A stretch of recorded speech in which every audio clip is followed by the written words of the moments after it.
কি গো আমার ভাই বোনেরা, কেমন আছো তোমরা? আমি তো আলহামদুলিল্লাহ তোমাদের দোয়ায় অনেক অনেক ভালো আছি। তো আমি আমার আজকের ভিডিওটা সকাল থেকে শুরু করেছি, তোমরা হচ্ছে মনোযোগ দিয়ে দেখে যাও। তোমাদের জন্যই তো আমার ভিডিও ছাড়া, তাই না? তোমরা না দেখলে কে দেখবে? তোমরা হচ্ছে আমার প্রাণ প্রিয় আপু ভাইয়ারা, তোমাদের জন্যই তো আমার এত এত আয়োজন। তো একটু দুষ্টু মিষ্টু করে কথা বলে দেখলাম, কেমন লাগে অবশ্যই কমেন্ট করে জানাবা। একটু দুষ্টামি করলাম, একটু ঢং করে কথা বললাম। যারা দেখি ক্যামেরার সামনে আসে তারা তো রং ঢং করে হচ্ছে ভিডিও ছাড়ে, আমরা তো আর ক্যামেরার সামনে আসতে পারি না, তাই একটু রং ঢং করে কথা বললাম। কথা বলতে বলতে এদিকে সকালের নাস্তাটা খেয়ে নিলাম। সকালে হচ্ছে কালকে যে নেহারি রান্না করেছিলাম সেটা ছিল, আর সাদা রুটি একদম বেলে ভেজে নিয়েছি, আর সাথে রং ছাড়। সকালে নাস্তা করে বাকি সব কাজ সেরে একদম মোছামাছি সবকিছু করে দেন হচ্ছে দুপুরে রান্নার আয়োজন করতে চলে আসি। দুপুরে রান্নার জন্য প্রথমে হচ্ছে একটা ইলিশ মাছ ভিজিয়ে নিলাম ফ্রিজ থেকে বের করে, তারপর হচ্ছে রান্না বসাই দিলাম। এদিকে হচ্ছে কি রান্না করব, ভিডিওটা সাথেই থাকো, দেখতে থাকো। প্রথমে কড়াইতে তেল দিয়ে তারপর হচ্ছে পেঁয়াজ কুচি দিয়ে একটু ভেজে নিয়েছি, তারপরে একটুখানি পানি দিয়ে তারপর হচ্ছে কিছুটা বাটা মশলা দিয়েছি। বাটা মশলা বলতে পেঁয়াজ, জিরা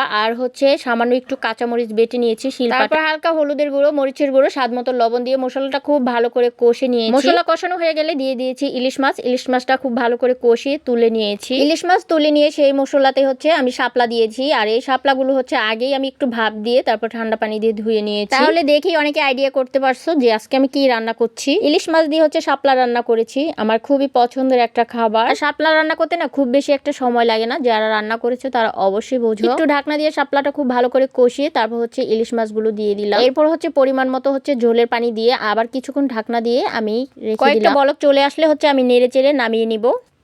তো ফাইনালি আমার ইলিশ শাপলা রান্না শেষ। এখন আরেকটা তরকারি রান্না করব, তার জন্য দিয়ে দিলাম তেল আর কিছুটা লবণ। তেলটা ভালো করে গরম হলে এখানে দিয়ে দিব কিছুটা কাসকি শুটকি। এই শুটকিটা আমি আগে থেকে গরম পানি দিয়ে খুব ভালো করে ধুয়ে নিয়েছি। এরপরে দিয়ে দিব 2-3টা কাঁচা মরিচ, তারপরে কিছুটা পেঁয়াজ কুচি। শুটকিটা খুব ভালো করে ভাজা হলে কিন্তু পেঁয়াজটা আর কাঁচা মরিচটা দিতে হবে। তারপর আবার কিছুক্ষণ ভালো করে ভেজে দিয়ে দিব একটুখানি পরিমাণে পানি। এরপরে এক এক করে আমি দিয়ে দিব মশলা। প্রথমে দিয়ে দিলাম 1 চা চামচ মরিচের গুঁড়ো, 1 চা চামচ হলুদের গুঁড়ো, স্বাদ মতো লবণ, তারপর হচ্ছে জিরা বাটা, পেঁয়াজ বাটা, রসুন বাটা। এরপরে খুব ভালো করে হচ্ছে আমি মশলাগুলো খুব ভালো করে কষিয়ে নিব। আমি রসুন বাটা একটু বেশিই দিলাম, 2 চামচ দিলাম, যেহেতু এটা শুটকি রান্না করব সেই জন্য। মশলা থেকে যতক্ষণ পর্যন্ত তেল না উঠবে ততক্ষণ পর্যন্ত কষাতে হবে। কষানো হয়ে গেলে এরপরে দিয়ে দিব কলমি শাক। এই শাকগুলো আমি আগে থেকে কেটে ধুয়ে পরিষ্কার করে নিয়েছি। শুটকি দিয়ে কখনো কেউ কলমি শাক রান্না করে খেয়েছেন? আমার খুবই পছন্দের একটা খাবার। তবে কাসকি শুটকি দিয়ে না, আমি সবসময় এটা চেপা শুটকি দিয়ে রান্না করি। চেপা শুটকি দিয়ে রান্না করলে না খেতে অনেক বেশি মজা হয়। আজকে আমার বাসার চেপা শুটকিটা ছিল না, তাই কাসকি শুটকি দিয়ে রান্না করলাম। এরপর 2 পিস মাছ ভেজে নিব, যেহেতু আমার ছেলে হচ্ছে রান্না করা মাছ কখনোই খায় না, সে একটু ভেজে দিলে ভাজা মাছটা একটু পছন্দ করে। তো ছেলের জন্য 2 পিস মাছ ভেজে নিচ্ছি, আর সাথে ইলিশ মাছের যে পেটাটা থাকে এটাও ভেজে নিচ্ছি।